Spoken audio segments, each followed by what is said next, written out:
everyone. A very warm welcome to all of you into our Itheum Community Town Hall number 4. We are super excited to share inputs, interesting updates with you. I am Anita Tejwani, the marketing lead at Itheum, and there are so many amazing things happening at Itheum that we cannot wait to share them with you. We have Mark with us over here, Mark Paul, who is the founder of Itheum. He's been working on Itheum, building it for the last 5 years. It has been an incredible journey for him where I take this pride to have him, talk to him, and interact with him every week on this community town hall. Welcome to all of you. Hi, Mark. How are you doing? I'm good, Anita. Thanks for the warm welcome. And hi, everybody. Good to be with you again this week. Okay. Mark, would you like to start with some updates? Sure, yeah. All right, guys, let me just start with some updates first.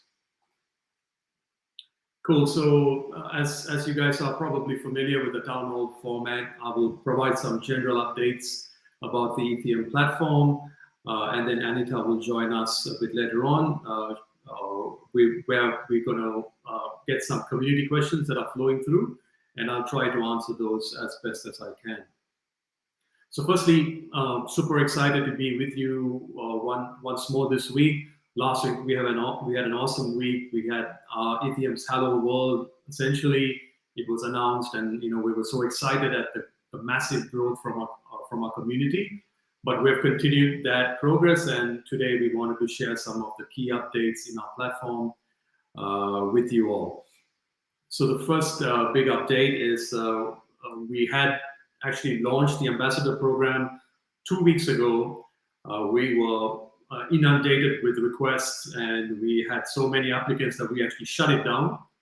And then after we had our announcement that Itheum had been funded and we had the first project in the Elron incubator out of Dubai, we actually thought, you know what, let's reopen it again. So we reopened the ambassador program application phase for 48 hours. That was last weekend, and we just recently closed it down again. So we're pleased to say that we had so much of applicants who have expressed their interest to be an ambassador. And our team's going through all the applicants, and we are going to shortlist them. Our first cohort of ambassadors are going to be around 50. And we'll be reaching out to you ambassadors via email or via Telegram, or just keep a watch out. Make sure you're on our Telegram, make sure you're on our Discord, but we're going to reach out to the successful ambassadors. Now, we just want to call out that if you were not successful this time, don't worry. What we've done is we've actually kept a few phases open. And then as we have more growth, more community ambassadors are required, we will just bring on more ambassadors. So thank you so much for expressing interest. We're actually humbled and honored at the amount of interest that we got. So for those who are successful, stay tuned. We will be in touch with you most likely over the next couple of days or in the next week or so. So with that update, we actually now want to talk about our next campaign. So, we just wrapped up the ambassador campaign.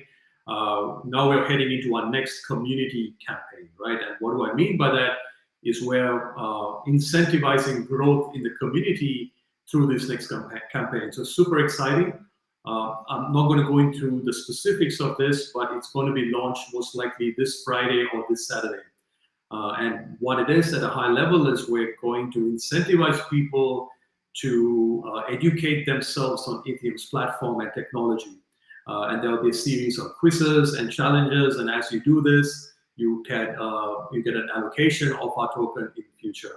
So I encourage, if you think of how you could prepare for this, well, stay tuned to our Twitter and Telegram for when we're going to announce this. It's going to happen in the next 3 to 4 days or sooner.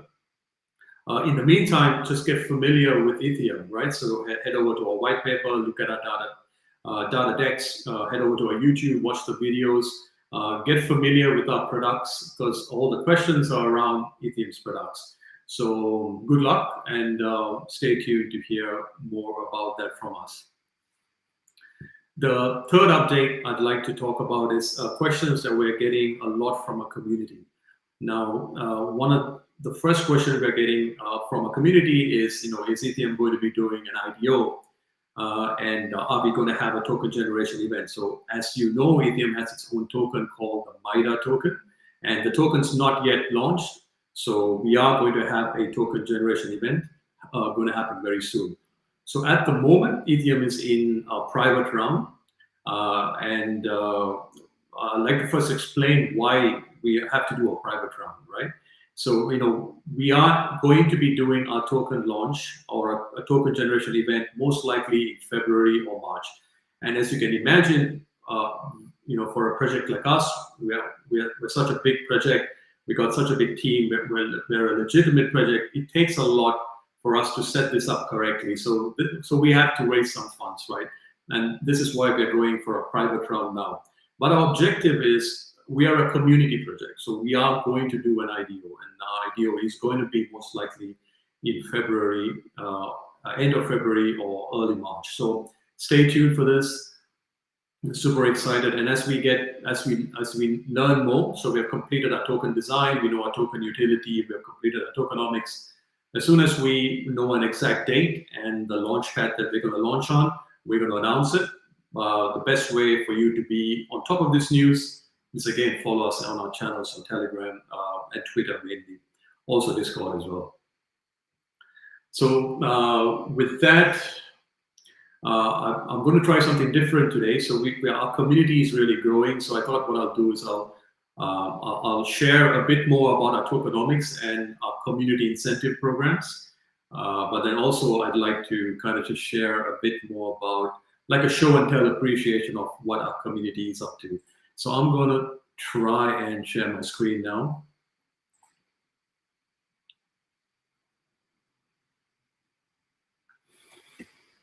And I think that's working, so very cool. Firstly, I'd like to show you part of our tokenomics, which I think is very important for the community to understand. So if you head over to our website, jump over to our one-pager,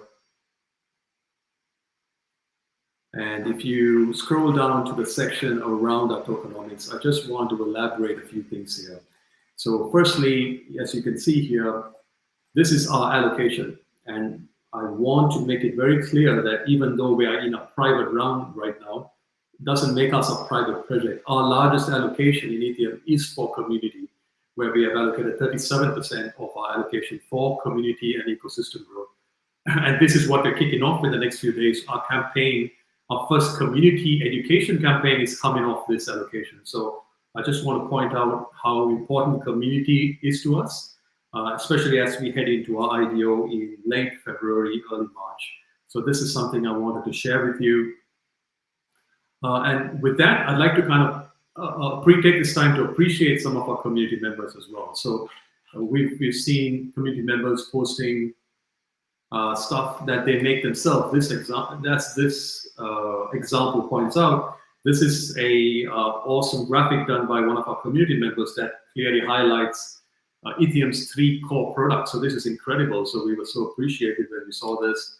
And then recently we had a community member who actually made a video for us.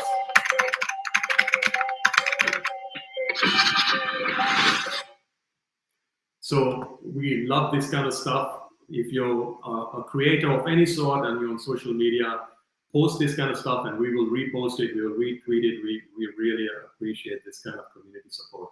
After all, we are a project for the community. And with that, I just want to also now jump into one more part that I'm going to explain today, which I feel is quite important for people to understand about Itheum. And then we're going to jump into the question and answers section. As you know, we keep our town halls quite short and to the point. We feel like this is very important to do regular town halls, but be very to the point and share news in a clear way. So we're not going to take too much of your time. So what I'm going to explain to you here is actually from our white paper. So if you head into our white paper and you jump into this section here, you're going to see a solution overview diagram. And I thought I'd take just 5 minutes to, in a very simple way, explain Etheum's high-level solution architecture. So as you can see here on screen, we have our underlying cross-chain protocol layer.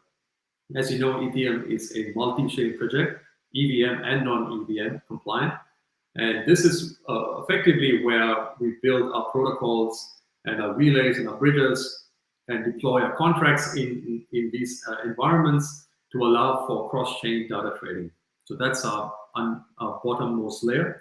On top of that, we've built our data decks. Now, most of you have actually used our data decks. It's actually in 6 testnets already.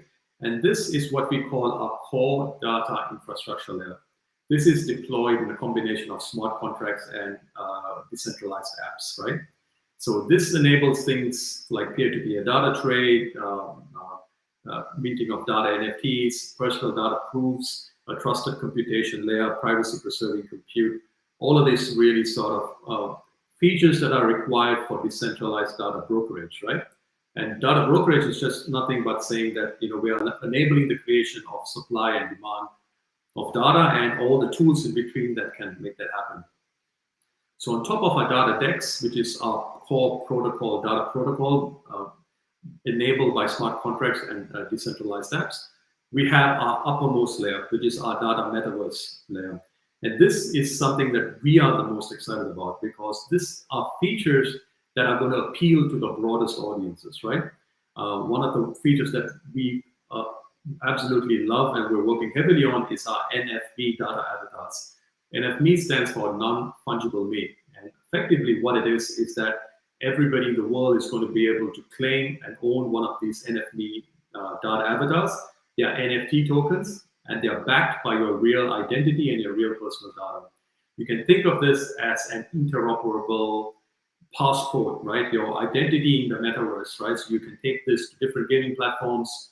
You can take it to different metaverse platforms. It's an incredible feature, and we're really excited about it. It's such a broad feature that we'll probably do a more in-depth conversation about it. We also have the Green Room protocol, which is something we're working on, and this is our initiative in the metaverse interoperability space. What it describes is almost for a method for your NFMe to be able to launch into various metaverses through a standardized interoperability protocol. And if you can imagine it, it's what a green room is in real life. So in the entertainment industry, a green room is where a performer waits until they're called on to be on stage. Likewise, here a green room is where your NFMe's will wait until they can teleport into other metaverse platforms, and we enable the interoperability standards, metadata interoperability, the visual rendering of your NFMe in various platforms, the interoperability around that. So this is in its early stages, but we're working on that as well. And then we've spoken about data NFTs quite a lot, where you can take specific types of portions of your personal data, mint it into data NFTs, trade it in OpenSea, Decentraland, and all these open marketplaces. And finally, data coalition DAOs, which are also very exciting. We envision a future where data is traded peer-to-peer, but not just me purchasing your data, but we imagine it being purchased through in bulk and traded in bulk. So data coalitions are these intermediaries that align cohorts of people that are similar and then trades their data in bulk. And this is quite an important place as well. The reason it's actually sitting between our data metaverse and data decks is that it can be used in the data decks as well for use cases, even in enterprise level data sharing. But in the data metaverse, a data coalition could exist within one of these metaverse platforms. It could exist physically within the sandbox or Decentraland. It could purchase some land, build its own presence. You move your NFMe over there, you align to it, and you trade your data. And on the right here, what you see is our Web 2 to Web 3 data on-ramp. So as you know, Itheum also has a platform to build data collection and analytics tools. And our objective there is to bring in data from the Web 2 world into the Web 3 world and into the Itheum ecosystem. And then we also have data adapters that can harness on-chain and off-chain data and complement your data. And finally, also very important, Itheum is a data platform. We're dealing with personal data. So we take data regulation and all of this quite serious. So we have regional decentralized hubs. think of this as where is the data being stored. Even though we're encrypting it, we need to make sure it's stored in a way that's compliant. If you're from a specific geographic region that has tight compliance laws, we store it in a different way. We don't store it in IPFS or Filecoin because it wouldn't be GDPR compliant, as an example. So I hope you see that we're actually taking all of this quite serious. We're looking at the whole ecosystem, and we're really aiming to build the most comprehensive data platform. So with that, I'm going to hand it back to Anita, who's going to curate some community questions for us, I believe, Anita? Yeah, so we have gotten so much interest from our community. It's obviously overwhelming, and then we pick up a few questions that every town hall would have answered by you. So today we have three questions, and I'll just get on with the first one. Um, could you elaborate how Ethereum can be a data brokerage platform in the metaverse? Yes, very good question. Okay, so let's break this down into a few parts, right? So let's look at what is the metaverse. Now, I think a lot of people think the metaverse is something you've got to put on your VR headsets and then you've got to go into this place, but that's not really what the metaverse is. The metaverse is about ownership, yeah, and nothing more, right? So, and this is why it's so exciting in Web3, because Web3 enables ownership through token standards, right? ERC20 or your NFT token standards. This is ownership of things. You can genuinely prove ownership. So for us, metaverse is this concept where you are spending more time in the digital world, but unlike previously, you can now claim ownership of things, and you can then enter a different virtual ecosystem, whether it be via a headset or just on the browser or just an app. If you show ownership in certain ways, for us, this is the metaverse, right? So that's the first part. Now, the second part of that is what is data brokerage. Now, in the real world, or Web2 world, data brokers, what they're doing is they are creating demand for data by using some sort of scarcity, like locking in data is one way they do that. And then they harvest data the other side, right? So they're harvesting from you and from other people like you.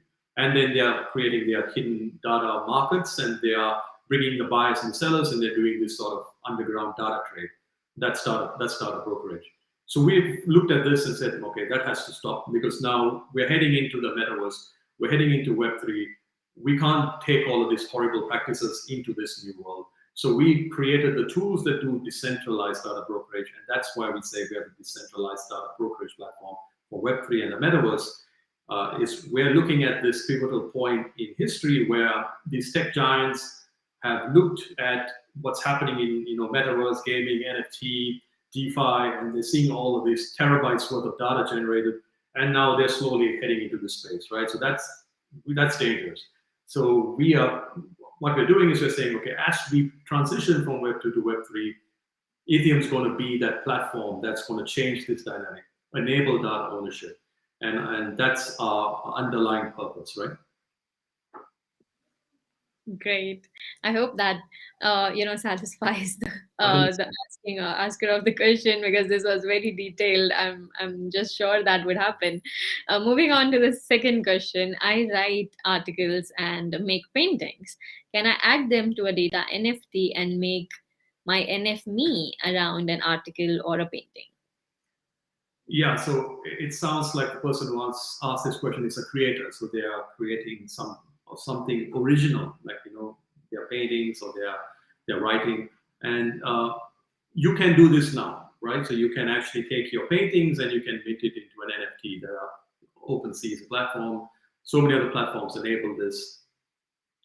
The data NFT is different from a normal NFT. So Ethereum's data NFT it has a visual layer, which could be your painting, but it also wraps valuable data. So maybe in this example, if you had written a piece of literature or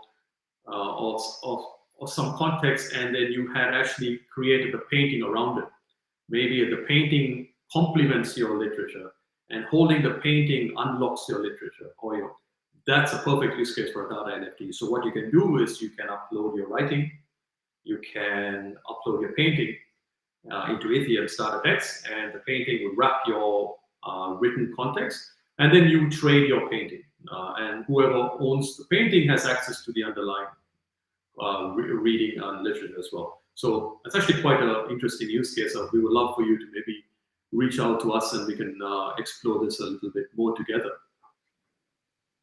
Yeah, why not? We'll also get them to, if they haven't watched this, we'll reach out to them and ask them to tell us more about them. Yeah, that would be interesting. Okay, moving on to the third question. I am an Xe Infinity player, and I heard that gamers too can make NFTs. What kind of data would be required or needed to create the NFT? I love this question because I'm a huge Axie Infinity fan. I'm not much of a player anymore, but from a data perspective, I'm a huge fan because there is terabytes or even petabytes worth of data being generated in the Axie Infinity world probably every day, right? So to answer your question, you're a player. I believe you said you're a player. So a player, you're playing the game. You could even be a scholar, so you're trying to join a team. But let's say you're a player, right? Now, if you're playing for yourself, then I guess that's and of course it's a play to earn game. So you're playing, the better you play, the more you're going to earn. But if you look at Axie, it's really interesting because there's a whole economy around it. Like it's such an interesting concept, right? Like there are people from third world countries or sort of lower income countries or just countries in general. Like I mean, not necessarily what I just said, but they play this game daily as a scholar, joining a team, and then they work together as a team. They have a guild. It's so fascinating. Now, what we're observing is a lot of this is now becoming quite like a data-intensive decision making. For example, how successful is a player depends on how successful is that player is in playing the game. All of their data is on chain, like how many times are they winning, what kind of team composition do they have. All of that information is available through the APIs and the SkyMails APIs as well as on chain. And then they align to a guild. And how successful is that guild? Now, a player is probably thinking, should I join guild A or guild B? So that's also a data-based decision. How successful is the guild? What is the profit share of the guild? And likewise, a guild is trying to attract new scholars. So we have all of this now, stakeholders in this gaming ecosystem, play-to-earn ecosystem, not just Axie Infinity, but all of these new games that are popping up with the same dynamic. There is data everywhere. So what Itheum is doing right now, and this is probably one of the projects we are very excited about, is we're working with gaming companies and working out how do we get access to player data specifically and unlock that data and give that data back to the player. So if you're a player, as an example, your player history and everything could be wrapped in an NFT, a data NFT, and you could own that and you could take that to different platforms. So on that note, I can't go into the specifics, but we're going to announce a really interesting partnership that deals with unlocking this really valuable data and a very awesome use case in play-to-earn gaming. That's great, Mark. Thank you so much for answering these to the point. I'm sure we'll get more questions for our next town hall. So people, please, whoever are watching, send in your questions. We'll get Mark to answer them for you. And thank you so much, Mark, for all the updates as well. No, thank you, Anita. And so community, just reach out if you have questions, put it on Telegram. Or on YouTube right now as you're watching. We collect them. If we can, we'll answer them on Telegram or Discord. If not, or if we see common themes of questions, we'll accumulate those and we will answer them in our town halls as we see now. So thank you for having us once again. Have a good week and we'll see you on our community channels. Thank you. Bye.